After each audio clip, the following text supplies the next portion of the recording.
တွေနဲ့လွှမ်းမိုးထားရုံတသက်မဟုတ်ပါဘူးလူသားတွေဟာအိမ်မက်တွေကိုအကောင့်ထဲပေါ်ဖို့အတွက်ရှင်သန်လာကြတာပဲဖြစ်ပါတယ်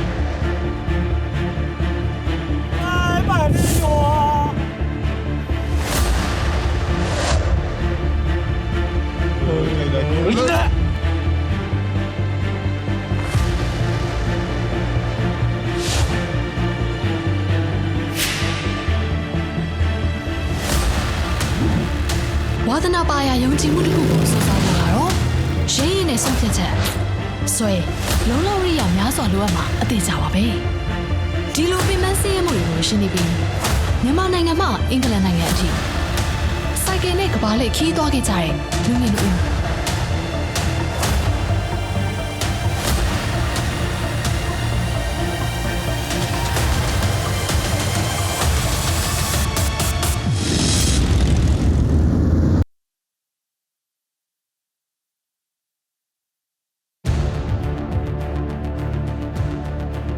Motourlogue ရဲ့မြန်မာတူရှုကေခီးစဉ်ကတော့နိုင်ငံပေါင်း73နိုင်ငံကိုဖျက်ဆော်နိုင်ခဲ့ပြီပဲဖြစ်ပါတယ်။အခုဆိုရင်ဥရောပနိုင်ငံတွေဖြစ်တဲ့နော်ဝေးအော်စလိုမြို့ကနေဆွီဒင်ဒိန်းမတ်ဂျာမနီ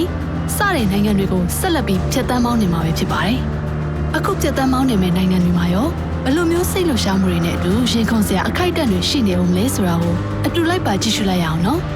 ကျွန်တော်တို့စထလာတော့ဒါနော်ဝေးအော်စလိုမှာတော့ကျွန်တော်တို့ကအချိန်ရလဲနည်းနည်းယူလိုက်တယ်တာယာယူပါလေပြီးတော့ကျွန်တော်တို့တာယာပို့တဲ့ကိစ္စပဲလုပ်ပေါ့နော်လုပ်ပြီးတော့ဆိုတော့နောက်နေ့မနေ့ကတော့ကျွန်တော်တို့တော်တော်လေးစောစောလေးထွက်လာပြီးဖြစ်တယ်အဓိကတော့ကျွန်တော်တို့ဆွီဒင်ဘက်ကိုကျွန်တော်ဥတည်တယ်ဥတည်တာဟုတ်တယ်ကိုဆိုင်နဲ့ကိုအောင်တို့နှစ်ယောက်ပျော်ရွှင်စွာနဲ့နေမြေတစ်ခုကိုခီးဆက်လက်ထွက်ခွာလာကြတဲ့အခါမှာကိုအောင်အတွက်တော့မျှော်လင့်မထားတဲ့သတင်းတစ်ခုကရောက်ရှိလာပါတယ်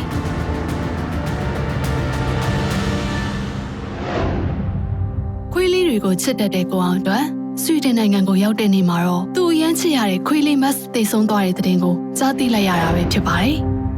အဓိကတော့မထင်မှတ်ဖဲနဲ့ပေါ့နော်ကျွန်တော်တို့ကအဲ့နေ့ကလည်းအော်စတြေးလျထွက်လာပြီးတော့ဆွီဒင်ပဲရောက်ကျွန်တော်တို့နေမဲ့စတော့ဟုမ်းနာဟော့စတယ်ရောက်ဖို့က2 နာရီလောက်လိုမယ်ထင်တယ်ဟုတ်တယ်အဲ့ဒါကျွန်တော်လည်း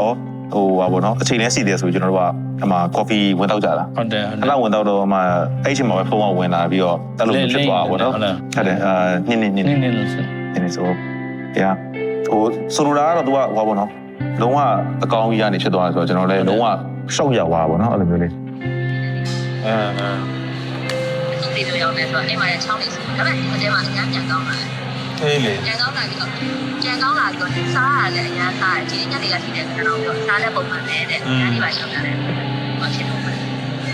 လဲဆော့တယ်ပေါ့ဆော့ဒီကြားကိုပြီးတော့ရေးသေးတာပြီးတော့ရေးဆော့တယ်โอเคဘာဖြစ်လို့ဆိုပါဒါပေမဲ့ညမှာဒီမနေ့မှတော့တော့ပြီးတော့ยังနောက်ဖက်လေးမှာပဲยังနောက်ဖက်လေးမှာပဲပြီးတော့ဟုတ်တယ်ဒီကကြာဘယ်လောက်ပြီးထုတ်ထားလိုက်နော်โอเคဘယ်လောက်ပြီးထုတ်ထားလိုက်တယ်โอเคလားဟုတ်ပြီဒါပဲနော်ခဏလေးဟုတ်โอเคတက်ပေါ်လေးထားပြီးလိုက်နော်โอเคဒါအဲ့နေရတော့တော်တော်လေးပေါ့နော်ဟိုဒေါင်းတာပေါ့နော်ဟိုပြင်မဲ့တာမို့သူစိတ်ဘယ်လိုခေါ်မလဲဟာဝါတော့ပေါ့ဗျာတခုဟာဝါတော့ဖြစ်သွားပြီးတော့အဲ့လိုမျိုးဟိုကအတွေ့အဟောဆိုင်ကစီတော့တော်တော်နှီးပါဝင်ရအဲ့ဟုတ်တယ်ရှိနေတာကိုကမသိတာလေထွက်သွားပြီဆိုရင်တိလိုက်ချင်းမှာသူတော့မသိကျွန်တော်တော့ဟို memory လေးအကုန်လုံးပြန်လာတယ်လေသူနဲ့အချိန်ကုန်ခဲ့ဟာလေးခါကြောက်လေတိရစ္ဆာန်တွေကသူတို့ခံစားရမှာပြောပြတာ maybe ခင်ဗျားတို့လွမ်းတာတော့ဘာဖြစ်နေမှာဒါပေမဲ့ anyway Max rest in peace နော် yeah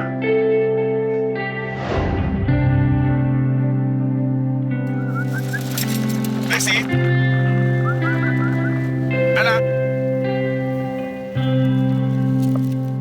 ကိုအောင်နဲ့အတူနေရာတော်တော်များများကိုလိုက်ပါလေးရှိပြီးအိမ်ပြန်ချိန်တိုင်းမှာစောင့်ကြိုနေတတ်တဲ့ခွေးလေးမတ်ကတော့ဒီတစ်ခါကိုအောင်ရဲ့အိမ်ပြန်ခီးကိုစောင့်ကြိုနိုင်တော့မှာမဟုတ်တော့ပါဘူး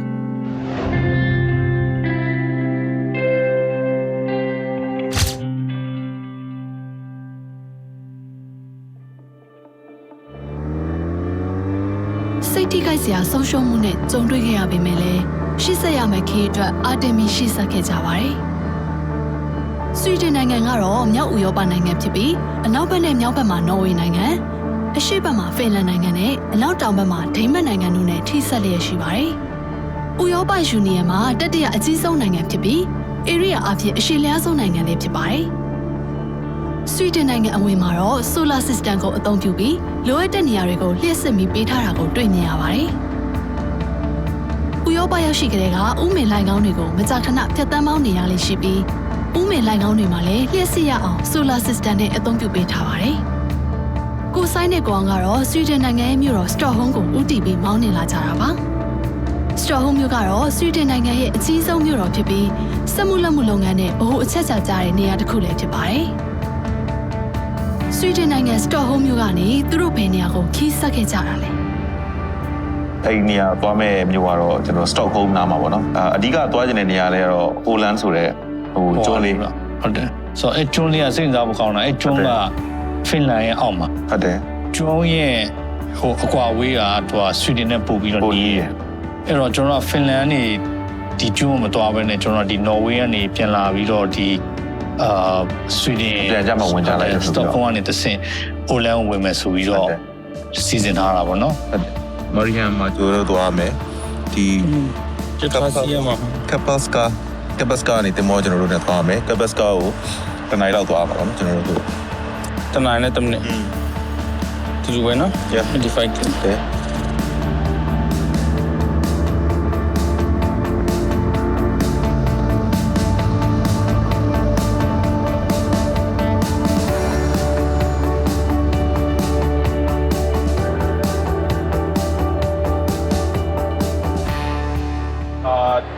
Yesterday I checked in leaves at 6, right? From there. Yeah, 600. 6:30 leaves there? Right, yeah, 8 plus. Okay.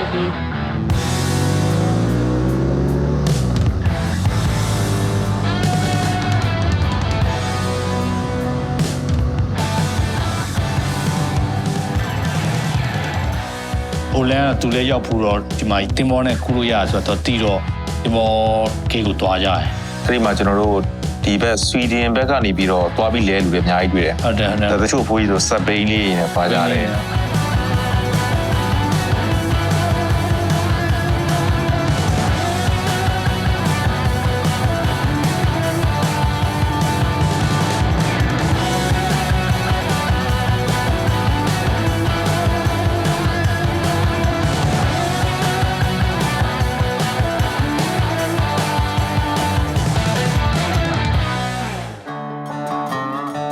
ကျွန်းစုကတော့ဖင်လန်နိုင်ငံဘယ်လ်တစ်ပင်လယ်တွေကဘော်တနီးယားပင်လယ်ကွေ့ရဲ့ဝင်ပေါက်မှာရှိတဲ့ကျွန်းစုဖြစ်ပါတယ်။ဖင်လန်နိုင်ငံရဲ့လက်အောက်မှာရှိပေမဲ့လည်းဆွီဒင်နိုင်ငံနဲ့နီးကပ်တာကြောင့်ဒေသစကားကိုတော့ဆွီဒင်ဘာသာစကားပဲအသုံးပြုကြပါတယ်။ Area Studio မှာ610ကျယ်ဝန်းပြီးလူဦးရေ2000ကျော်နေထိုင်လျက်ရှိတဲ့အိုလန်ကျွန်းစုဟာကိုယ်ပိုင်အုပ်ချုပ်ခွင့်ရတဲ့ဒေသတစ်ခုလည်းဖြစ်ပါတယ်။အိုလန်ကျွန်းစုမှာဆိုရင်အဓိကစီးပွားရေးအနေနဲ့ခရီးသွားလုပ်ငန်းနဲ့ရေကြောင်းလုပ်ငန်းကိုအဓိကလုပ်ကိုင်လျက်ရှိပါတယ်။မြို့တော်ဖြစ်တဲ့မာရီဟမ်မြို့ကတော့အုတ်ချုပ်ရည်နဲ့အဓိကစိတ်ကမ်းမြို့ဖြစ်သတ်မှတ်ထားတာပဲဖြစ်ပါတယ်။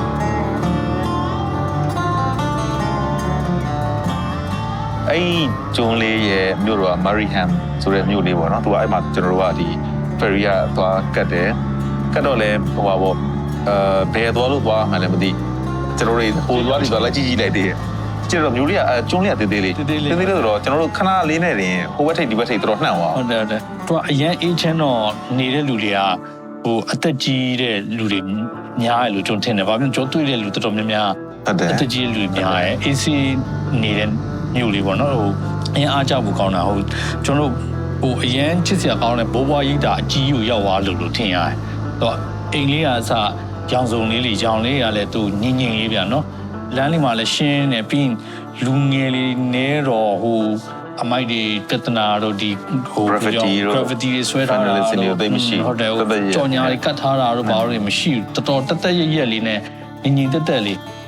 ဟိုဆိုင်ကယ်တော့မှကျွန်တော်အရန်မစီရဟိုလီဗာတန်အရန်ဆိုင်ကယ်တန်အရန်ကျိန်နေမှာဆိုလို့လေနော်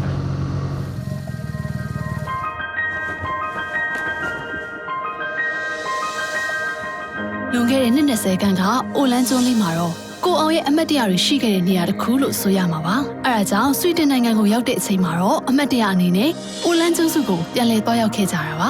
အေးစမ်းပြီးတာယာလှပတဲ့အိုလန်ကျွန်းမှာကိုအောင်အတွက်ဘလို့အမတ်တရတွေရှိခဲ့မလဲဆိုတာအတူမျှဝေခန်းစားလိုက်ရအောင်နော်1995တော့ကျွန်တော်တို့ဒီမှာInternational War Optimist Championship မှာကျွန်တော်လုပ်ရတာအဲ့ဘယ်တော့ကျွန်တော်ရဲ့နောက်ကိုစီသူဝင်းမြင့်ရယ်ကျွန်တော်တို့နှစ်ယောက်ကဒီမှာလာပြီးတန်ရတာပေါ့နော်အဲ့တော့ဒီနေရာလေးကအများနဲ့အမှတ်ရနေတယ်ကျွန်တော်တို့ဒီနိုင်ငံခြားစတင်တဲ့အတွေ့အကြုံလို့ဒီရောက်ဘူးတဲ့အတွေ့အကြုံလို့စတင်ပြအဲ့ဒါနဲ့ကျွန်တော်တို့ကဒီ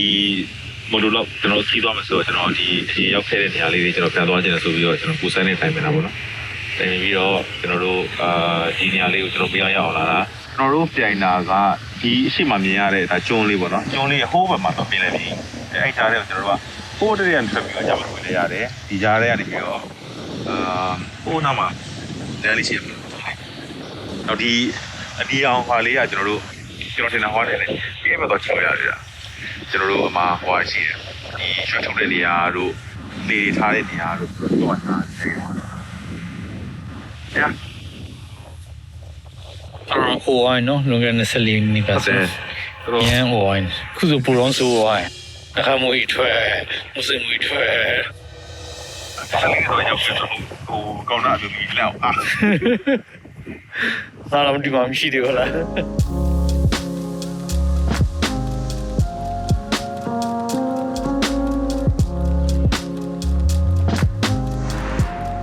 နောက်တစ်နေ့မှာ Stockholm ကနေပြန်ပြီးထွက်တယ်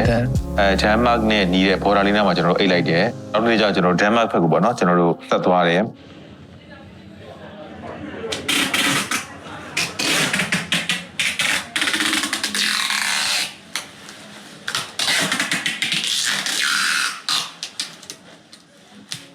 အဲ့ဒီကတော့မိုးတော်ရွာတယ်မိုးရွာရင်ကျွန်တော်တို့မှာကဘာ issue လေးရှိတယ်ဆိုတော့ဒါအရင်ကလည်းပြောဦးပါတယ်ဒီဖက်ဆိုတဲ့ကိစ္စပေါ့နော်ဟုတ်တယ်အဲ့တော့စီးကအဆင်မပြေဘူးဆိုတော့ကျွန်တော်တို့အဲ့ဒါစဉ်းစားပါတော့စဉ်းစားတော့ကျွန်တော်တို့ကသိချင်တော့အဲ့မှာအဲ့ဒီမတိုင်ခင်ကမှကျွန်တော်တာယာတွေပတ်ထားတဲ့ဟိုရှိရပေါ့နော်ဟို wrap တွေရှိရ plastic wrap တွေရှိရအဲ့ဒါဟိုOslo မှာကလည်းကျွန်တော်တို့ကဟောနော်ပစ္စည်းတွေက quality လည်းကောင်းတယ်ဈေးလည်းကြီးရယ်ဟုတ်တယ်အမှန်ပြောပြရင်အဲ့ဒီပစ္စည်းတွေကကျွန်တော်တို့ကစားလိုက်တာအဆိုင်မှာဝယ်လိုက်တာအဲ့ဒီပတ်တဲ့တိတ်တွေအစလေဒါပေမဲ့ခြံခဲ့ရမှာနှမျောတော့ယူလာလိုက်တာအဲ့ wrapping plastic ရယ်ကျွန်တော်တို့ဒါမိဖို့ချောင်းမှာသုံးတဲ့ wrapping plastic ရယ်တိတ်ပေါ့နော်တိတ်ရဟုတ်ဈေးရလဲမနေဘူးအဲ့တော့ကျွန်တော်တို့နှစ်ယောက်သားအဲ့အလေးရရှိနေတော့ဟိုပေါ့အဓိကတော့ဟိုပါပေါ့နော်တဲလဲတဲဝါခြင်းတယ်အဲ့တော့ဒါပေမဲ့ဟိုလေးရလဲလေးရဆိုတော့ဘယ်လိုလုပ်လို့ရအောင်လဲပေါ့နော်အဲ့တော့စဉ်းစားကြည့်တော့ဒီဖက်နှက်ကိုပေါ့နော်ဟိုကျွန်တော်တို့ပတ်ကြည့်ရင်ကောင်းမလားဆိုစမ်းပတ်ကြည့်မယ်ဆိုပြီးကျွန်တော်တို့စပြီးပတ်ပေါ့ရရတယ်ဟုတ်ရဒီကောင်ကအရင်ကျွတ်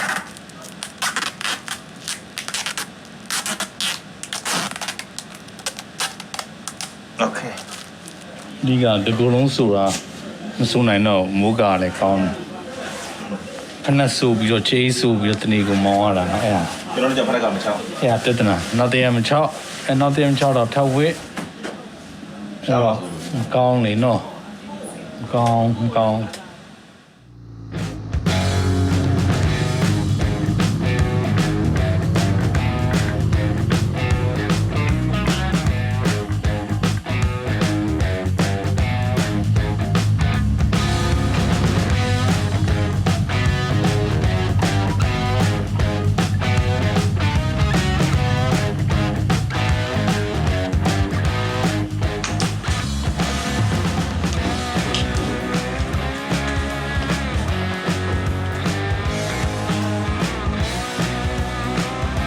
ဘာမြင်လို့ချင်လို့အင်္ဂလိပ်မှာ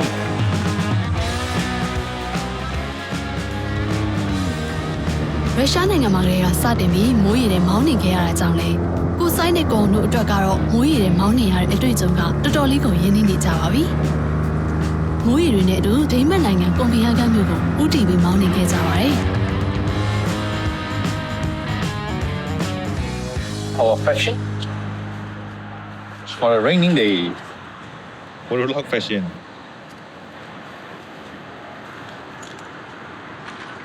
ထိုင်ရောမှာပါစိတ်မပူပါဘူး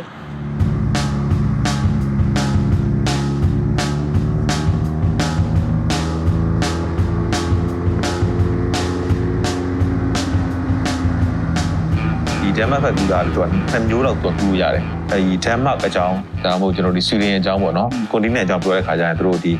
စက်ထားတဲ့တရားပေါ့နော်အဲ့တရားကဟိုကျွန်တော်တို့မြင်မှုတာပေါ့ကျွန်တော်တို့ဟိုထဲမှာ internet တွေမှာတွေ့ဘူးတယ်အဲ့တော့အဲ့တရားလေးကိုဖြစ်နိုင်ရင်ကျွန်တော်တို့ကသွားခြင်းလဲဆိုတော့ကျွန်တော်တို့သွားတဲ့ land လေးကလည်းကံကောင်းစွာနဲ့ A နဲ့ B ရွေးရတဲ့ land မှာကျွန်တော်တို့ကပြီးလို့ရတယ်ဆိုတော့ကျွန်တော်တို့ကလည်းအဲ့ဒီ land လေးကကျွန်တော်တို့ကသွားမယ်ဆိုဆုံးဖြတ်လိုက်ကြတာเนี่ยဟုတ်တယ်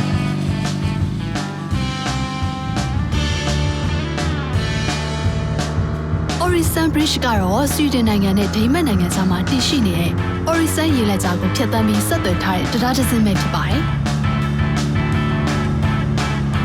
ဒီတရားကိုတော့1955ခုနှစ်မှာစောင့်လုပ်ခဲ့တာဖြစ်ပြီး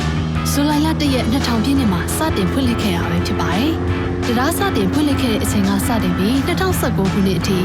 ဥရောပရဲ့အရှေ့လျားဆုံးပူးတွဲတရားအဖြစ်သတ်မှတ်ထားတာပဲဖြစ်ပါတယ်။ကားလမ်းအပြင်ရထားလမ်းမှာပူးတွဲပါရှိတဲ့ Orison တရားကတော့10ကီလိုမီတာ9မိုင်ခန့်ရှည်လျားတာဖြစ်ပြီးပြည်လေပြေကိုဖြတ်သန်းမောင်းနေရတဲ့ဥမင်လိုင်းကတော့4ကီလိုမီတာရှည်လျားတာပဲဖြစ်ပါတယ်။ပြည်လေပြေကိုဖြတ်သန်းပြီးတိစောက်ထားတဲ့ဒီတရားပေါ်ကနေစိုက်ကယ်မောင်းနေရတဲ့သူတို့ရဲ့စိတ်ခံစားချက်ကိုညှောင့်ဝေခန်းစားလိုက်အောင်နော်။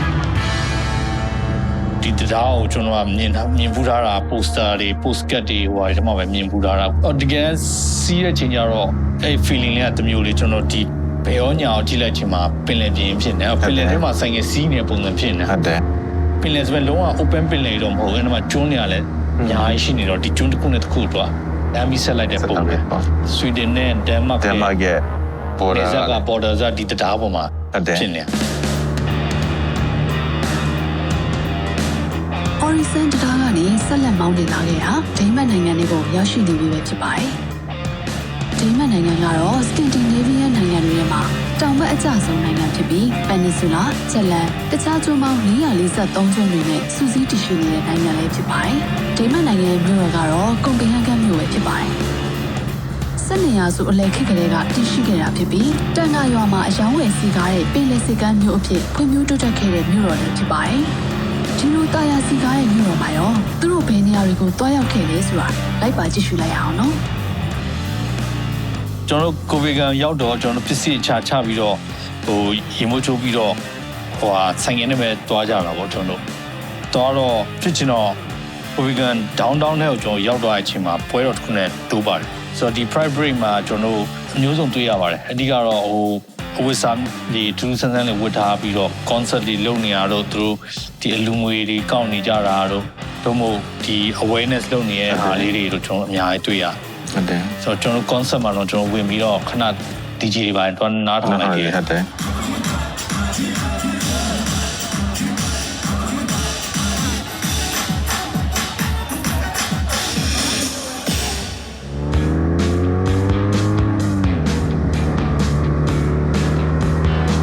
နောက်တနေ့မနက်မှာတော့ကိုဆိုင်နဲ့ကိုအောင်တို့ကဂျာမနီနိုင်ငံကိုခီးဆက်ဖို့အတွက်စတင်ထွက်ခွာလာခဲ့ကြပါပြီဂျာမနီနိုင်ငံကိုရေလမ်းကြောင်းကနေတဆင့်တွားရောက်မှာဖြစ်တာကြောင့်တင်မောင်းပြီးအောင်အချိန်မီမောင်းနေခဲ့ရပါတယ်။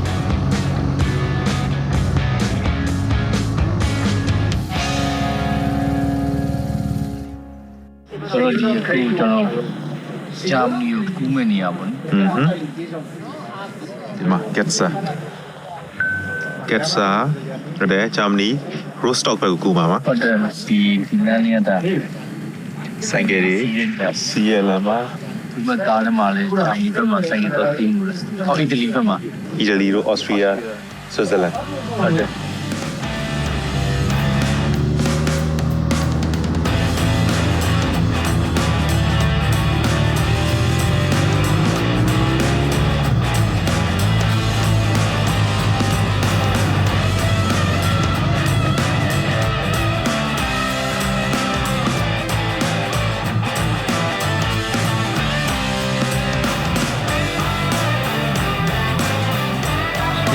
ก่อนjoin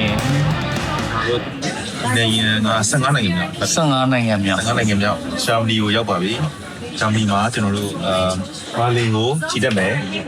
ဘာလို့ဆိုင်ငယ်နဲ့ပတ်သက်တဲ့အားတွေကျွန်တော်တို့ပြင်ကြရေးနိုင်လို့အောင်မယ်ဂျာမနီပါခင်ဗျာဂျာမနီရောက်ပါပြီခင်ဗျာ weather good weather pop no rate ဆိုင်ငယ်စီးဆိုရင်တော့မိုးတော့ညောတော့ပေါ့ကျွန်တော်လည်းမကြောက်ဘူးဂျာမနီပါလေခင်ဗျာ ရောက်တော့မှာ Okay ကျွန်တော်တို့ဆိုင်ကယ်ရဲ့ဇာတိချက်မျိုးပေါ့နော်အလိုင်းဒီရဲ့ဇာတိချက်မျိုးဟိုအဲ့ဒီလူစီကိုတော့လေရတယ် ပြင်တော့ သူတို့ factory တို့ ပြင်တော့ factory တို့တော့အဲဆိုတော့ Okay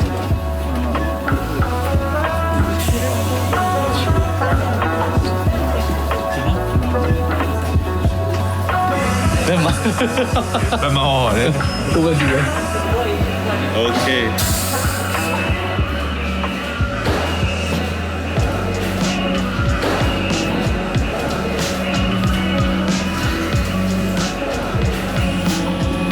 ဒါကျွန်တော်ဂျာမနီထဲဝင်လာတာပါကျွန်တော်တမ်မတ်ကနေခုလာတာဒီကြားလေးထဲဝင်လာတာဆက်လေးကိုဒေတာလေးငင်းလေးနဲ့ဝင်လာတာအဲသူစိတ်ကန်းနေရပေါ့ဒီမှာတော့ကားတွေရောအများကြီးထည့်ထားတယ်တော့ဆိုင်ငယ်လေးဒီမှာပါပဲတော့ဖင်လန်တော့ကူရတင်ဘော်ရပူကြီးရယ်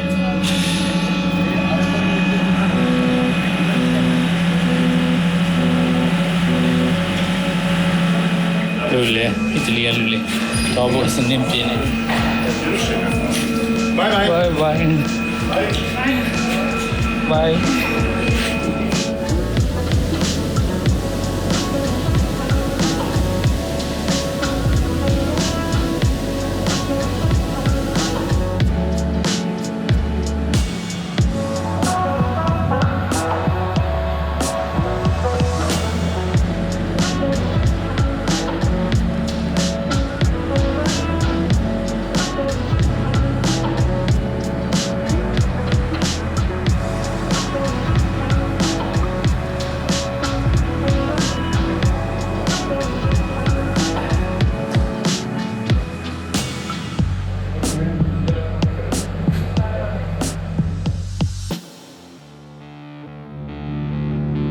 ဂျာမနီနိုင်ငံကတော့ဧရိယာစတူရမိုင်ပေါင်း3,500,000 ကျော်ကျယ်ဝန်းပြီးမြောက်ဘက်မှာဘဲတစ်ပင်လယ်နဲ့နော့ပင်လယ်တောင်ဘက်မှာ S တောင်တန်းတို့ရဲ့ခြားမှာတည်ရှိပါတယ်။ရှေးမြေတောတောင်သဘာဝအလှတွေနဲ့ပြည့်စုံနေတာကြောင့်လည်းပကြီးကားတစ်ချက်အလားတင်စားနိုင်တဲ့အနောက်ဥရောပနိုင်ငံမှာပဲ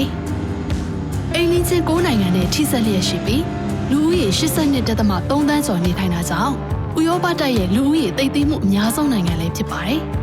ကိုဆိုင်နဲ့ကိုအောင်တို့မြောက်ဂျာမနီနိုင်ငံထဲမှာဖြတ်သန်းမောင်းနေတဲ့အခါမှာရောဘယ်လိုမျိုးထူးခြားမှုတွေနဲ့ကြုံတွေ့ခဲ့ရလဲဆိုတာဆက်လက်ကြည့်ရှုလိုက်ရအောင်နော်ဂျာမနီမျိုးထဲဝင်ပြီးရတဲ့ဒီလမ်းတွေကဒီတော်တော်လေးကောင်းတယ်သတိထားမိတယ်သူ့ရဲ့ဒီ speed limit ကကျွန်တော်စတွေ့ရပါတော့ကျွန်တော်တို့မှာ60တို့40 50ကျွန်တော်တို့အမြန်လမ်းဆိုရင်100ပေါ့နော်တို့စီမှာရေးထား130ပေါ့နော်130ဆိုတာဒါဟိုမှာလည်းသူတို့ speed limit လုပ်တဲ့အချိန်မှာ130မရှိတဲ့အချိန်ဆိုရင်ဆိုလိုရတော့ကြိုက်လောက်မောင်းလို့ရတယ်ပေါ့ဆိုလိုတော့အဲ့တော့ကျွန်တော်တို့အဲ့ဒီဟာလေးကိုစပြီးတော့တတိထားမိရစပြီးတော့တွေ့တယ်အဲ့ဒီကိစ္စလေးဟိုမှာ speed ကကျွန်တော်က110 120အနည်းဆုံးလောက်နဲ့တွာလာနေကြတော့ရုပ်တရက်ရဲရပြီဆိုရင်သူတို့တွေရက်ခဏီးဆိုရင်ဘယ်တော့မှသူပုံမှန်တွားနေလမ်းကြောင်းမှာရက်လိုက်တာမဟုတ်အမြဲတမ်းဘယ်အော်ညာချပြီးတော့ရက်လိုက်တယ်ဆိုင်ရပါလာတဲ့ဆိုရင်တို့ဒီမှာဆိုင်ရကကြော်နိုင်တဲ့ speed လောက်ရှိတယ်ဆိုရင်တို့ကကျွန်တော်တို့အများအားပေးကြော်ဘယ်တော့မှတို့ဆိုင်ရကို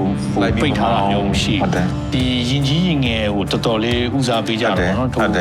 နားလည်မှုကားငယ်လေးကိုဦးစားပေးရကားငယ်လေးကလည်းသူ့ထက်ငယ်တဲ့လူဦးစားပေးရပါတော့အဲ့ဒါလေးကတော့ကျွန်တော်တို့တော်တော်လေးမတွေ့ကြတော့လေနော်အားကြတယ်တွေ့ယူပါမယ်ကိစ္စလေးတကယ်အားကိုကြပါတယ်တကယ်ဂျာမနီမှာကကျွန်တော်တို့ရဲ့ဆိုင်ကယ်တွေကဂျူး service ကလောက်ရတော့မယ်ကျွန်တော်တို့ဒီ major service ဟိုတော်တော်လေးအကြီးကြီးမှလောက်ရတော့မယ်ကျွန်တော်တို့ကအဲ့ဒါကျွန်တော်တို့တွေဂျာမနီမှာဒီဘာလင်မြို့ပေါ့နော်ကျွန်တော်တို့သွားမယ်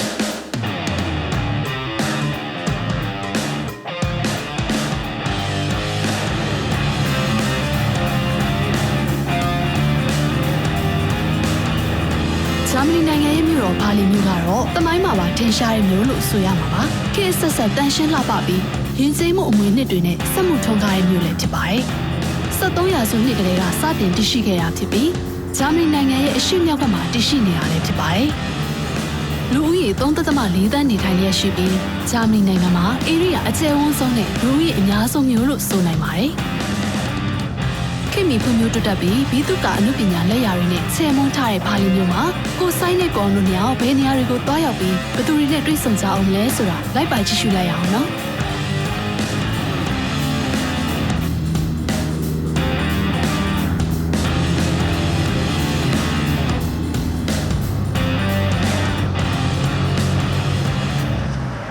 ဟေးဘာလဲရောက်ပါပြီ servicing လုပ်ရပါမယ်ဆိုင်ကယ်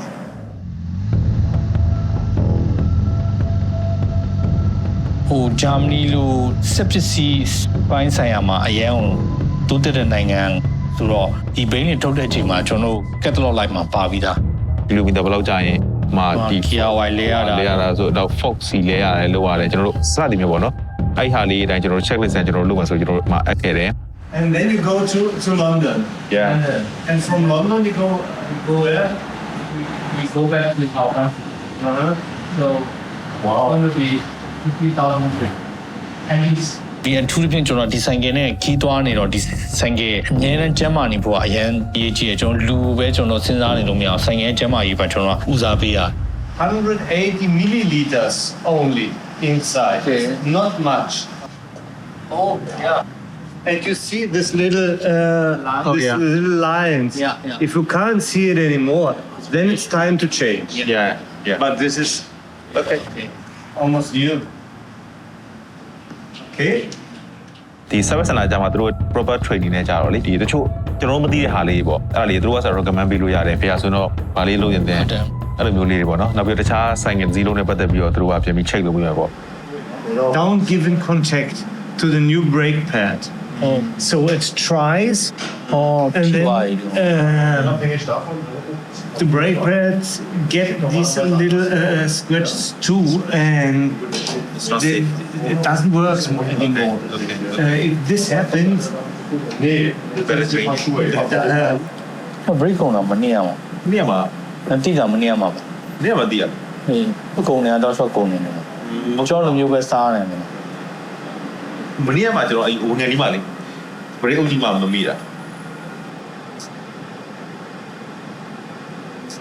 ကျွန်တော်ဆိုင်ကယ်ထားခဲ့ရတာကိုဆိုင်ကယ်ထားခဲ့ရနောက်မနေ့ပြန်လောက်မှရမယ်ပေါ့နော်2ရက်လောက်ကြာမယ်ဆိုတော့သွားလောက်ဆိုကျွန်တော်တို့မှာယထာလက်မှတ်ကတ်တွေမှာ day bus တွေဟာကျွန်တော်တို့ပေးလိုက်သေးတယ်အဲ့ဒါကျွန်တော်တို့လည်း okay ဆိုပြီးကျွန်တော်တို့ယထာလေးနဲ့စီးပြီးအဲ့ process သွားဖြစ်တာကတော့ဘာလင်တိုင်း အခုရောက်နေတာတော့East Side Gallery လို့ခေါ်တဲ့ဘာလင်မှာနာမည်ကြီးရဲ့ဒီကျွန်တော်ဘာလင် wall ပေါ်မှာ graffiti ပေါ့နော်ကျွန်တော်ဒါလူငယ်လေးလည်းအများကြီးဆွဲကြတယ်ရုံမှာလည်းဆွဲကြတယ်ညရောက်နေရပါဆိုတော့ဟိုမှာကျွန်တော်မြင်ရတဲ့ဟာတွေဘာလင် wall down shop ပေါ့နော်ဟိုပဲတိတ်တိတ် သူကဒီဘာလင်ဝါသူကတစ်မျိုးလုံးဒီဘက်ပတ်ထားတာဟုတ်တယ်ပတ်ထားဆိုတော့သူကဟိုနေရာတိုင်းမှာတော့ဘာလင်ဝါရှိတာပေါ့နော်ဒီမှာက down shop ကဆောက်ဦးအစ်စ်တွေအများကြီးစောင့်နေဆိုတော့ဒီ wall တွေသူတို့ကချက်ဖို့လုပ်နေတယ်ဆိုတာဒါမဲ့ဒီ artist တွေတူတူချင်းသူတို့တွေမှာဆွဲထားတဲ့ဟာတွေနဲ့သူတို့ဒါ preserve လုပ်တင်တယ်ဆိုပြီးတော့သူတို့တွေစံနာပြတော့ဒီအပိုင်းလေးတွေကိုထားပေးပါမယ်ဆိုပြီးတော့ဟို wall တင်ချက်ရတယ်ဒါမဲ့တကယ်တမ်းစောက်တဲ့ချိန်မှာအောက်ကအလုပ်သမားတွေကမသိတော့အချို့ wall တွေတော့ဖြည့်ဆည်းမိတယ်ဆိုတော့လေဒါကတော့အနေချင်းတော့ပဲဖတ်မိတာဟာတွေပါကျန်တော့ basic ကတော့ကျွန်တော်တနိုင်များပြန်ပြောပြပေးပါမယ်ဘာလင်မျိုးရောက်ရင်တော့တွားရောက်လေပတ်ရမယ့်နေရာတစ်ခုကဘာလင်တတိုင်းလို့လူသိများကြတဲ့ East Side Gallery ပါဘာလင်မျိုးအလယ်မှာတည်ရှိပြီးပေ4000ကျော်ရှည်လျားတဲ့ဘာလင်တတိုင်းရဲ့အပိုင်းစာပေါ်မှာနိုင်ရစီးရေးပကြီးလက်ရာတွေအပြည့်နဲ့ဆွဲဆောင်မှုရှိတဲ့နေရာတစ်ခုပါ East Side Gallery ကိုတော့1990ခုနှစ်မှာစတင်ဖွင့်လှစ်ခဲ့တာဖြစ်ပြီးဂျာမနီနိုင်ငံရဲ့အမွေအနှစ်ထိန်းသိမ်းစောင့်ရှောက်ရေးအမှတ်အသားအဖြစ်တရားဝင်သတ်မှတ်ခံထားရတဲ့နေရာတစ်ခုလည်းဖြစ်ပါတယ်။နှစ်စဉ်ဧည့်သည်ပေါင်း3တန်းကျော်လာရောက်လိရှိတာကြောင့်စီကားတဲ့နေရာတစ်ခုလည်းဖြစ်ပါတယ်။ကိုဆိုင်နဲ့ကောင်တို့ညောင် East Side Gallery ကိုလည်းပတ်ပြီးချိန်မှာတော့ဘာလင်မြို့ရဲ့တခြားစိတ်ဝင်စားစရာနေရာတွေကိုတွားရောက်လေပတ်ခဲ့ကြပါတယ်။အဲ့ဒီနေရာတွေကတော့ကျွန်တော်တို့ကခါဒီနေရာ check point ချာလေးဆိုတာသူတကယ်ကြောက်က recommend လို့ပေါ့နော်တွားကြည့်တယ်ဆိုတော့လာကြည့်တော့သူကဒီအရင်တော့ဒီဂျာမနီကအရှိတဲ့နောက်ကွဲတော့သူကဒီနေရာသူက check point အားကြောင့်ကျွန်တော်တို့ဒီ ပုံစံလေးတွေကဆိုကျွန်တော်ဒီဆိုဗီယက်အပိုင်းရဲ့ဒီအနောက် West ဟောပါတော့ Alliance ဆိုတော့စုပေါင်းပေါ့ American ရဲ့ UK ရဲ့ပြင်သစ်ရဲ့နားမသိဘူးအဲ့ဒီကူကတော့အရှိပိုင်းကကြတော့ကျွန်တော်ဆိုဗီယက်1940ခွန်ကနေပြီးတော့61လောက်ထိ ကဲကလာအတုံပြောရဆိုကဲကလာ ဟိုဒါပြန်ပြီးဟောပြောပါဦး80တိဆိုတော့သူကဒီမှာဟောလို့ထားတာ check ွက်လို့ထားတာ သူတို့မြူဇီယံတွေမှာရောက်ရှိတယ်ကျွန်တော်ဆိုတာ ဟောတော့သူတို့အလံတွေလည်းရှိတယ် အဲ့မှာ Alliance ရဲ့အလံတွေနောက်ဒီဟိုရဲ့ ဒါ check point တွေပေါ့ဗျာဒီနားမှာတွေးစီတော့ရမ်းများဘာမှမသိပါဘူး အဲ့ဒီမှာဘာဖြစ်လဲဆိုတော့ကျွန်တော်တို့ဒီ tourist area မှာဖြစ်တဲ့ပြဿနာပေါ့နော်ဒီခပိုင်းနိုင်တို့ပတ်စံလေးနဲ့ကိစ္စမျိုးလေးဒါအများနဲ့ဖြစ်တယ်ပေါ့တယောက်နဲ့တယောက်ကလည်းဟိုအဲ့လိုနေရာသွားရင်တော့သတိထားပေါ့နော်ဒါပေမဲ့အဲ့ရဖြစ်ချင်တော့ magic show သမျိုးမျိုးပေါ့နော်ကျွန်တော်တို့လမ်းဘေးမှာလုံနေရပေါ့လုံနေတဲ့အချိန်မှာကိုဆိုင်ကအရှိဆုံးသားရောက်တယ် သူတို့က tourist ဆိုတည်ရယ်တည်တော့ဘာအောင်ဆိုတော့စကားလာပြောရယ် ဟုတ်တယ် ဒီဟာလေးကလည်းသူကဂျာမန်လည်းဖြစ်ချင်မှာဖြစ်မှာပါသူယူရိုပီယန်လည်းပဲဖြစ်နေမှာဘယ်နာလဲ migrant ပေါ့ ဟိုပေါ့နော် family ဖြစ်မှာပါသူတို့ကလည်းဟိုအဖွဲ့နဲ့ဟိုလောက်သွားသူတို့က အဖွဲ့လိုက်လောက်တာအဲ့တော့ကျောင်းစီမှာလည်းဟုတ်လားလောက်တယ်ဆိုရင်လည်းကြားဖို့မှာပါအဖွဲ့လိုက်ခပန်းနိုင်တာလို့ဘာလို့ဆိုလက်ပြောင်းလက်လွဲလေးလုပ်လို့ရအောင်သူတို့တည်ရဗျကျွန်တော်ကဟိုအဲ့ဒီကလူကမဟုတ်မှန်းတည်တော့ကျွန်တော်နဲ့သူ့ကိုတားပြီးတော့ဟာဒီမှာငါတို့ဘာလဲမသိကတ်လာဘာလဲမသိဆော့လာအဲ့ဒါဟာမင်းဒီမှာလောက်အောင်ဟိုပတ်စံလေးပဲခဏထည့်လိုက်ဆိုကျွန်တော်လည်းနည်းနည်းထည့်လိုက်တာပေါ့နော်နည်းထည့်တော့ဟိုအဲ့ကိုဖွင့်တဲ့အချိန်မှာအခြားပတ်စံလေးရောတွေ့ရောအခြားပတ်စံလေးမှာထည့်ခိုင်းတာဒါပေမဲ့ကျွန်တော်မထည့်ဘူးလို့အဲ့ဟာလေးပဲထည့်တာထည့်ပြီးတော့သူ့ကိုကြောက်တော့အာယုံပြောင်းလိုက်တယ်သူတို့ထဲအဖွဲတယောက်ကလာပြီးတော့စကားလာပြောပြီးတော့သူကလည်းအဲ့လိုမျိုးကျွန်တော်လည်းဟောပါတော့တိတ်တော့မယူသားတော့ခါတည်းကထင်စားရတယ်တီးတော့တီးနေကြတယ်ဒီကောင်လည်းအရန်လေတာအရန်လေတယ်သူတို့လုံနေတဲ့ဟိုဟာတွေကလည်း trick တွေကလည်းကျွန်တော်ဒီဘက်ကနေတွေ့နေရပါတော့စကားပြောလို့အဲ့လိုမျိုးသူတို့ကဟောပါတော့တစ်ခါကျရင် aggressive ဖြစ်လာတစ်ခါကျရင်ဟိုပေါ့နော်အဲ့လိုမျိုးလေးလုပ်တယ်အဲ့ဒါနောက်ဆုံးကျတော့ကိုဆိုင်ခုနကသူပြောတဲ့သက်ဆံပေါ့နော်နည်းနည်းလေးတော့ဟောဖြစ်သွားဒါပေမဲ့အဓိကတော့ကျွန်တော်တို့ကဒီခံမြင်တာပေါ့နော်ဆိုလိုတာခံမြင်တာဟိုတီးနေတာလည်းဟိုပါသွားတာကိုစားဆိုအဲ့နေရာဘာဖြစ်လို့တီးရဗျာဒီလိုနေရာသွားရင်ဒီလိုဟုတ်လားခံရမယ်ဆိုတာတီးရတော့ကိုကသတိထားကြတဲ့ကနေခံလိုက်ရတာကျွန်တော်အဲ့နေရာတော်တော်မစားနိုင်မတော့မှဖြစ်သွားတာဆိုသတိထားပါဟိုတကယ်တမ်းဒီနိုင်ငံတော်လည်းရင်အနေနဲ့တတ်နိုင်ဆုံးမဟုတ်လုံးဝအောင်တင်းခံနာမှရမှာကျွန်တော်မျိုးကြီးနေပေါ့နော်သူမျိုးကြီးတွေပေါ့နော်အဓိကတော့မျိုးကြီးတွေနောက် tourist ရှိမဲ့နေရာတွေသူတို့ကလည်းအရန်နှက်ပါတယ်သူတို့တော်လို့ပါကျွန်တော်တို့ပါကျွန်တော်ညလုံးမဟုတ်ကျွန်တော်ညလုံးမဟုတ်သူတို့တော်လို့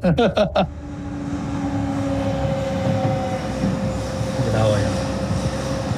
ဆိုင်ကတော့ယူမယ်ဆိုင်ချင်းစီးတော့ယူမယ်တစ်စီးပဲရအောင်မစီးလို့မရတယ်အခုကျွန်တော်မျိုးထဲပြင်အောင်နေပါရင်မျိုးထဲဆိုတော့စပိန်လမ်းမှာစီးသူကလူလောင်းအရှော့ဆိုတော့ဒီမှာအခုမြင်နေရတာကျွန်တော်တို့ဒါဆိုင်ပြင်နိုင်နေပါဟုတ်လဲဖိန်းစီးထားပြီလားဟုတ်ပါဟုတ်တယ်သိထားပြီလား Oh man ချီမီခွက်လည်းမဝင်းနေရတယ်သိထားတာဆရာရဲ့အဲ့ဒါဆိုဆိုင်ကယ်တစ်စီးနဲ့ပဲသွားကြအေး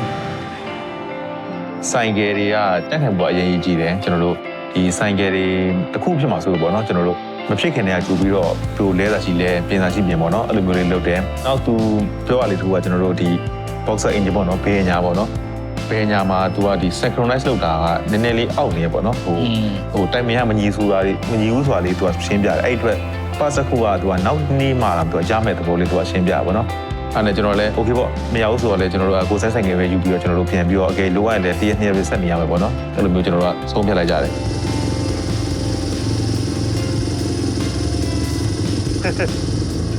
ကိုဆိုင်နဲ့ကိုအောင်တို့နှစ်ယောက်ဟာဘာလီမျိုးကိုရောက်ရှိပြီးကြန့်ရှိတဲ့အချိန်တွေမှာရခင်ကလေးကသူတို့အားကြခဲ့ရတဲ့ Motorcircus အဖွဲ့နဲ့တွေ့ဆုံမှုဆုံးဖြတ်ခဲ့ကြပါတယ်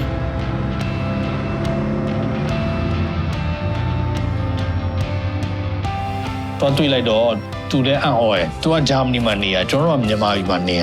သူ့ရဲ့ဇလန်းကိုကျွန်တော်တို့ကမြင်ထားရယ်သူ့ရဲ့ documentary မြင်ထားပြီးတော့သူ့ကိုဒီလို email ပို့လာသူကလည်းတော်တော်အံ့ဩပါဘောနော်သူကလည်းကျွန်တော်တို့တွေ့ရချင်းသူအရင်အောင်ပျော်ပြီးတော့သူ့ဒီမှာပါတဲ့အဖွဲ့ဝင်တွေသူကဖုန်းဆက်ကြည့်တော့သူတို့တွေကလည်းရှိနေတော့အေးငေါင်းလေးတွေ့အောင်ဆိုပြီးတော့သူကိုနိုင်ကကျွန်တော်တို့ထပ်ခေါ်လာပြီးတော့နောက်ထပ်သူတို့တွေ့နေကြဟိုသူတို့ရဲ့တငယ်ချင်း workshop မှာကျွန်တော်တို့တွေ့ကြတာ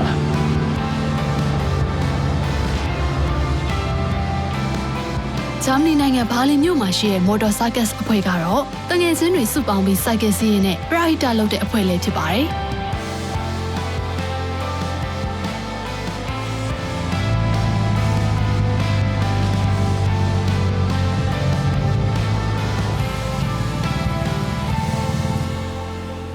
ရောက်နေတော့ Motorcircus ကျွန်တော် Motorcircus နဲ့ပတ်သက်ပြီးသိတာကြားပါပြီ online မှာအမြဲတမ်းကြည့်ဖြစ်နေသူတို့ပြီးတော့ဒါဂျာမနီမှာရောက်တော့သူတို့ဆက်သွယ်ကြည့်တော့သူတို့ကလည်းတွေ့ကြမယ်ဆိုပြီးတော့သူတို့လည်းအမြဲတမ်းလုပ်တဲ့ garage ကိုရောက်နေတာပါဆိုဒီ garage ကဒါဆိုင်ကြီးဆိုတော့အများကြီးပါဒီထဲမှာဆိုလဲ PSC တွေရောပြီးတော့ Motourlogue လို့ခေါ်တဲ့သူတို့စီကဖေးနေရကောဘနော် post ကမှာဆိုင်နေ trying ဒါတော့ market ဆိုင်ငယ်ပါ Yeah, the new bike, Motorcircus. That's a daily bike. daily bike Daily bike for the big city. yeah that is perfect Yeah, that's nice. But it's easy. The brake is easy, and here the clutch easy. Here, very slow. So, von Auspuff. Yeah. You're fixing on the normal clutch hebel here. But here you have no. You're fixing here. You know what I mean? For okay we just you know just And then the normal is it ja here. Hier bei der old one. Okay. An the top. clutch ကိုနည်းနည်းကြိုးတင်ချင်းအောက်ကနေတင်ရတာဒီကတင်ရတာမဟုတ်ဘူး Nice to meet you here, guys. Yes. Yeah, really nice. We wish you a safe trip. yes thank you very much Good stories. Nice people.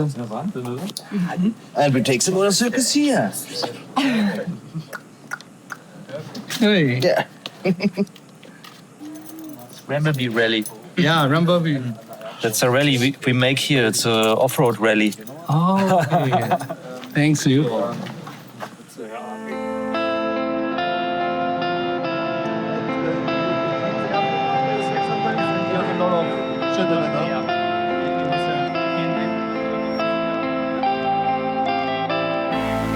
အဲ့မှာလဲကျွန်တော်တို့စကားကောင်းအောင်ကောင်းရင်းနဲ့ပို့ပြီးတော့လေးရညင်လာပါတော့ကျွန်တော်တို့ဟိုအကြောင်းလဲပြောလဲမပြီးတရားကြောင်းလဲအဲ့ဒါတို့လဲဟိုကအဲ့ဆိုလဲခုသွားစားအောင်ဆိုပြီးတော့ကျွန်တော်တို့တွေနောက်အဲ့ဒီသူတို့ခေါ်ရတဲ့တနေရာပေါ့နော် recommend လုပ်မယ်တဲ့ like ခဲ့တဲ့ပြီးတော့သူတို့နဲ့တူပြိုထဲမှာကျွန်တော်ရှောက်စီးကြမယ်ပေါ့နော်ဆိုပြီးတော့ကျွန်တော်တို့ okay ဆိုပြီးကျွန်တော်တို့ကလည်းဖြစ်ချင်တော့ ပြောနေအဲ့နေရာ ပြောနေဒါပေမဲ့ဖြစ်ချင်တော့သူ့ဘေးကလည်းမပြီးသေးဘူးအဲ့တော့ကျွန်တော်နဲ့သူနဲ့တစည်းဟိုသူတို့တွေကတယောက်တစည်းနေအမှသူ့ဒီမှာရှောက်သွားကြသူတို့တွေလိုက်ပြပြီးတော့တော်လေးရကျွန်တော်လမ်းနေလည်းမသိပါဘူး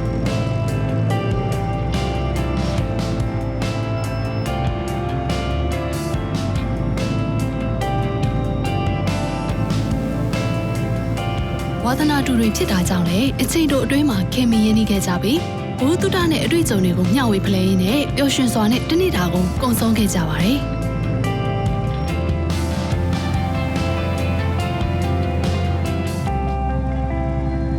အဲ့နေရာတော်အတိတ်ပဲရှိသွားတာပေါ့နော်သူနဲ့အချိန်ပေးလိုက်ရညနေလေးဆိုတော့ညလည်းသူတို့ hostel တီကိုပြန်လိုက်ပို့ပြီးရကျွန်တော် တကယ်ဟိုကြီးကြီးနီးနီးဟိုသူတို့ကျွန်တော်ခင်သွားကြတယ်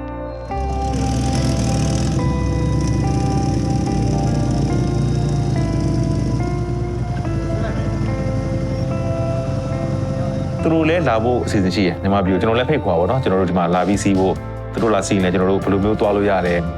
ဆိုင်ကေရစားပထမတစ်ခါဆိုရင်ယူလာနဲ့ကျွန်တော်တို့နဲ့အတူတူဘယ်လိုမျိုးအစီအစဉ်ပေးမယ်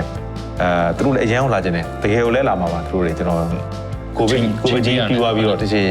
ပုံမှန်ပြည့်သွားတဲ့အချိန်ပေါ့နောက်တစ်ကတော့ကျွန်တော်တို့ Chris တို့စီစဉ်ပေးထားတဲ့ဆိုင်ငယ်စက်ရုံဌာနမှူးကိုကျွန်တော်ဆက်သွယ်လို့ရပါတယ်အဲ့မှာကျွန်တော်တို့နှစ်ယောက်သားဆိုင်ငယ်တစ်စီးနဲ့ပဲရောက်သွားတယ်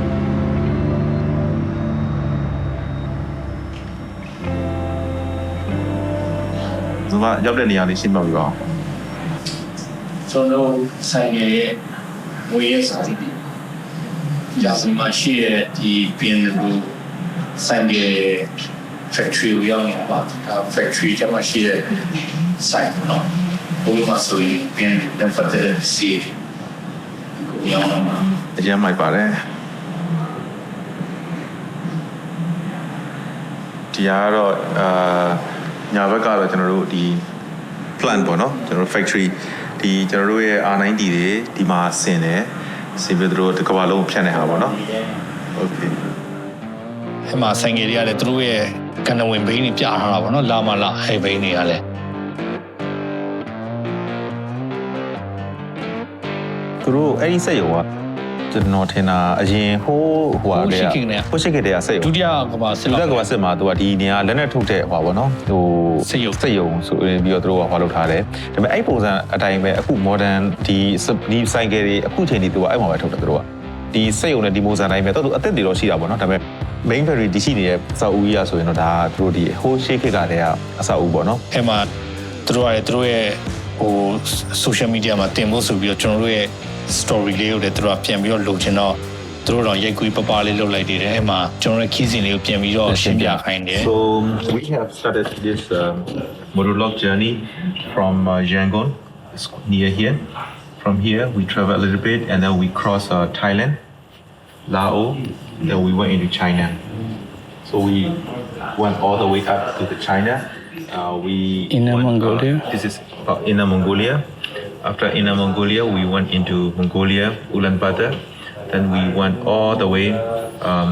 to the back, to the west, and then we went up a little bit to Russia. And then from there, we went all the way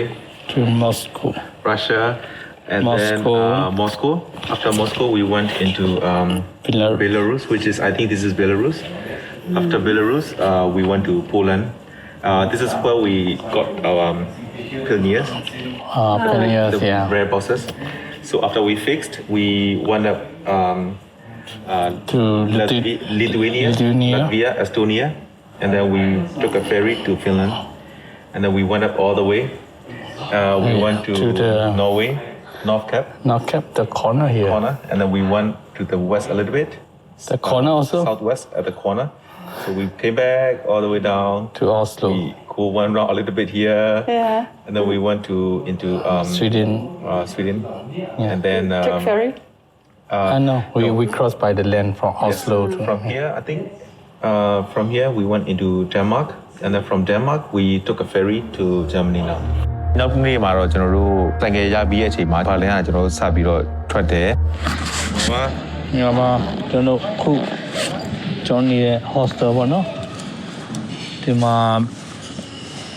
ပါလီမာရောက်တော့နေပြီးတော့အခုကျွန်တော်ဆိုင်ငယ်ကြီးလဲအစင်းဖြစ်သွားပါပြီ။အောင်ကျောင်းပင်ကရှိပင်ကတော်တော်လေးအချင်းကြီးဆိုးဝါးတော့ကျွန်တော်2ရက်လောက်နော်2ရက်လောက်အချိန်ပေးလိုက်ရပင်အခုတော့အဆင်ပြေသွားပါပြီ။ဒါမဲ့လဲကျွန်တော်ဆက်ပြီးတော့ဘာလင်းတော့တိတ်မကြည့်ရသေးပါဘူးဒါမဲ့ဆက်ပြီးခီးထွက်မှာဆိုဆက်သွားမယ်ဒီနေ့ Frankfurt ကိုသွားပါမယ် Frankfurt ကနေ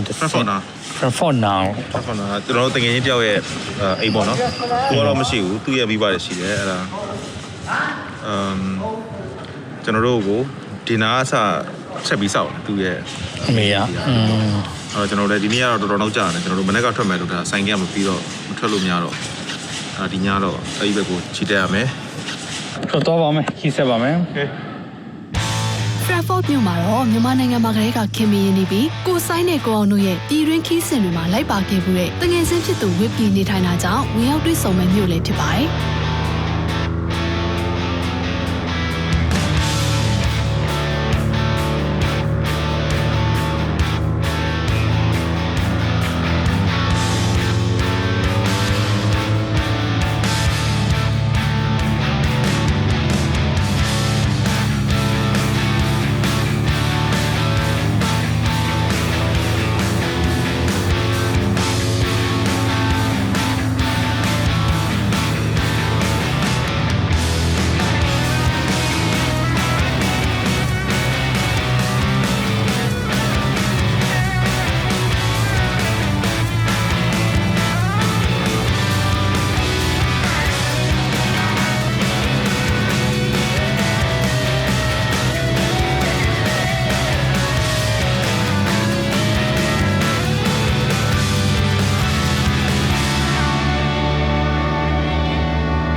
ဆိုရင်ကျွန်တော် Frankfurt သွားနေတာ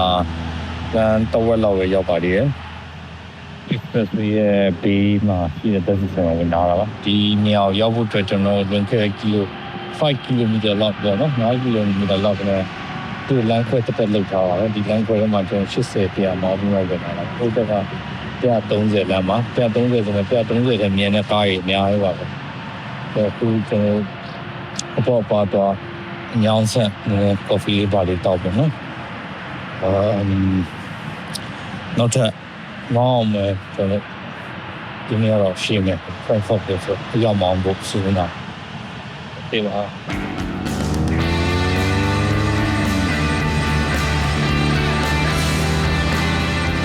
ကျွန်တော်တို့တော်မိုးချုပ်သွားတယ်အဲ့နေရာဒါတော့ကော့ကိုပဲနေမယ်လို့ပဲသူကတော့အရန်ကိုမရဘူးဒီလောက်လာပြီးမှတော့ဒီသူ့အိမ်ကိုတော့မဖြစ်မနေသွားပါဆိုပြီးပြောလို့ကျွန်တော်တို့အဲ့ရောက်သွားကြတယ် This is my Platz. Okay. အန်ကယ်အန်ဒီရောသူတို့အင်္ဂလိပ်စကားတော့သူတို့သိမပြောပါဘူးကျွန်တော်တို့တော့ဖြုံးပြီးတော့ဗောနော်ကျွန်တော်တို့အမှတကယ်ကို nutritory နဲ့ဟင်းတွေချက်ကျွေးတယ်အမှနောက်တစ်ကြောက်လဲကျွန်တော်တို့အမှ breakfast ခွေးလေးကိုဖဲပြီးတော့ကျွန်တော်တို့ line နှုတ်ဆက်ပြီးမနေ့စာလဲကျွန်တော်တို့အမှပဲကျွေးမနေ့က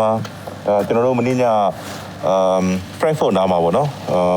ရှိတဲ့မျိုးသေးသေးလေးတစ်ခုပါကျွန်တော်တကယ်ချင်းဝစ်ကေမိပါတွေဗောနော်သူကတော့မရှိဘူးသူကတော့တခြားတစ်မျိုးwedding တစ်ခုအတွက်ရောက်နေပါတယ်သူ့ရဲ့အဖေပါသူ့ရဲ့ခွေးလေးပါဆိုတော့ကျွန်တော်တို့မင်းညာအိတ်တယ်အစောစောရအရန်သဘောကောင်းတယ်စိတ်ဓာတ်ပြေဝတယ်ကျွန်တော်တို့နောက်တစ်ရက်တော့ဆက်နေခိုင်းတာကျွန်တော်တို့ကနေချင်းပဲနေလို့မရတော့ဘူးဗောနော်ဘာသာကြည့်နေလို့အဲ့ဒါကျွန်တော်ပြီးဆက်ရပါမယ်ဒီနေ့ကတော့ Belgium Brussels ကိုပြီးဆက်ရပါမယ်Is it Myanmar? Yes, okay. Good trip. I have a good trip. Thank you so much. Thank you. I have a good.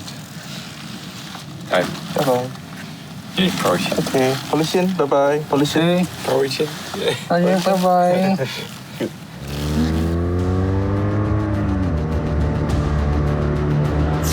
ပါတဲ့ဥရောပနိုင်ငံတွေဟာတနိုင်ငံနဲ့တနိုင်ငံမတူညီတဲ့အလှတရားတွေနဲ့ဆွဲဆောင်ခုံမင်သွားခဲ့တာအခုဆိုရင်ဥရောပနိုင်ငံတော်တော်များများကိုဖျက်ဆီးရောက်ရှိခဲ့ပြီပဲဖြစ်ပါတယ်အားလုံးနဲ့အကျွမ်းဝင်တဲ့ဆွီဒင်၊ဒိန်းမတ်၊ဂျာမနီနိုင်ငံတွေမှာဆိုရင်လည်းအခက်အခဲအနည်းဆုံးနဲ့အဆင်ပြေချုံးမွေ့စွာဖျက်ဆီးမောင်းနေခဲ့ကြပါတယ် Nice to meet you here, guys. Yes. Yeah, really. ဆက်လက်ပြီးခီးဆက်ရမှာကတော့လူစင်ဘတ်နိုင်ငံမှာအနှင်းရဲ့စိမ့်သက်တယ်လို့ထင်ရတဲ့နာမည်နဲ့လူစင်ဘတ်နိုင်ငံရဲ့ဆွဲဆောင်မှုတွေကိုရေကုန်မျှော်လင့်ရင်းနဲ့ခီးဆက်ခဲ့ကြပါတော့တယ်။